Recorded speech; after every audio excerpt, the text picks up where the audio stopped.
Guys, I did something weird with my x100F the other day.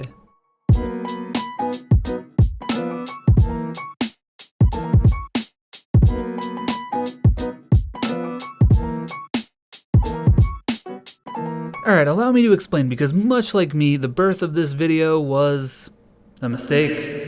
There I was minding my own business. I had to walk down the hill to go to the mail hub thing. I got a package for another video, don't worry about it. Long story short, it's about a mile walk down to the mail hub thing and back to my apartment. It's a nice walk for sure, but you know, it just blizzarded. Is that a word? It is now. Anyway, I wanted to shoot some T-Max 100. I've never shot it before. That was gonna be a video, not this video. I know this intro is bananas, but hang in there with me for a second before you dip. Also, smash that subscribe button and I'll give you a little kiss.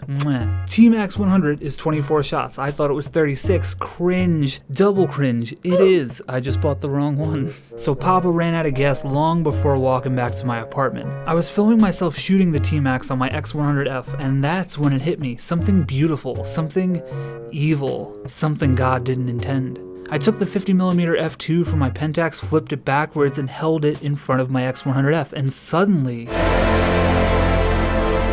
wow! A whole new beautiful perspective. A short 10-minute walk turned into an hour.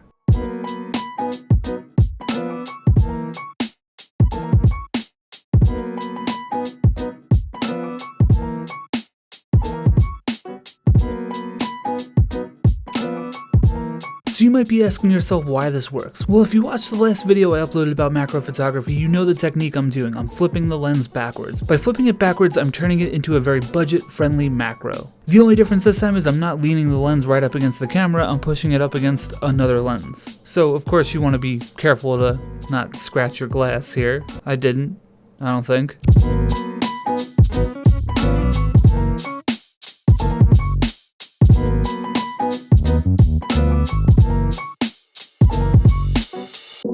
This wouldn't be a Sweet Loot photography video if I didn't talk about things that were unnecessarily challenging because of my own, brain. Let's go with that. It was kind of weird. The 50mm Pentax lens that I was using could screw right onto the filter thread of the x100F. However, mine is bent. So all that to say, I'm not screwing that lens onto anything. Great. I bought my K1000 from Goodwill way cheaper than it's valued, so I can't really complain that much, I suppose. But I did have to hold the lens up against the x100F, which made things a little bit more, you know, cumbersome. The other thing that was clearly more challenging than two Marauders on Nightmare Mode and Doom Eternal's DLC, which by the way, that was kind of easy, so, you know, get good. It's the fact that the depth of field is so razor thin, so tiny, so your room for error is zero. Very difficult, but also fun. Kind of like Doom Eternal. It's full circle, we bring it all back. You of course also can't use the focusing ring on this, rather you have to... Don't move your body! Thank you, CJ. You have to move the camera back and forth to focus by distance. Come closer. Extreme close up! Whoa!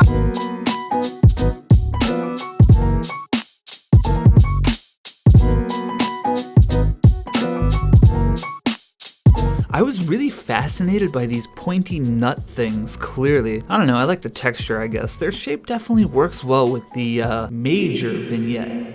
And I'm pretty sure the reason we're getting all this vignette is because the Pentax K lens is designed for a 35mm full frame camera, whereas the x100F is an APS-C size sensor. Simply put, the lens is bigger than the sensor. Kinda makes me think of the music video for The Black Parade by My Chemical Romance. I suppose you could do a fat crop on these images to get rid of the vignette, but I don't know, I kinda like it.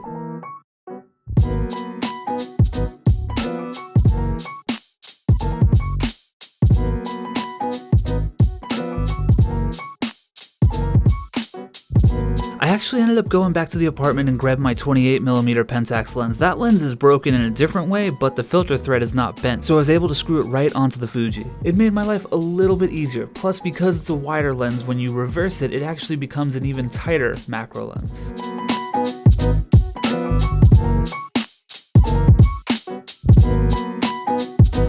I ended up using it a little bit more indoors on my watches and my guitar.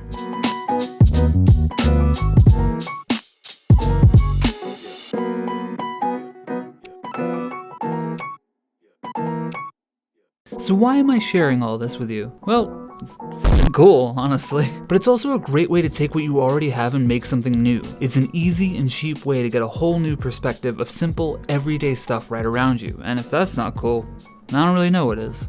Alright, my precious little eggs, before we get out of here, let's talk about the feature of the week. Of course, the theme is macro photography, and I'm gonna feature this side towards screen for this beautiful dragonfly. It makes me think of Coheed and Cambria, Second Stage Turbine Blade, one of my favorite albums, favorite bands, one among the fence. It's an awesome photo. Thank you so much for watching this, guys. I'm experimenting a little bit with the style of some of these videos, so let me know in the comments below what you think of how I edited this one and how I put it together. I'm curious for your feedback. Of course, I did actually do a YouTube poll about this video, so make sure you're keeping an eye on the community tab, because it seems like that's a thing now, apparently. Anyway, guys, thank you so much again. Make sure you smash that subscribe button, leave a comment, let me know how your day's going. If you're gonna shoot some macro photography, let me know what's up. Did you play the Doom DLC yet? Alright, I'll talk to you soon. Bye. I don't have a video mic, but you gotta hear this. This is like the best sound in the world.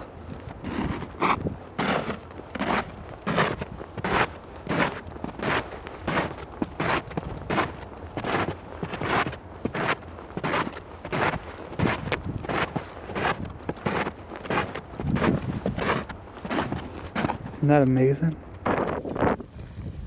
Like and subscribe to Sweet Lou Photography. You're the man.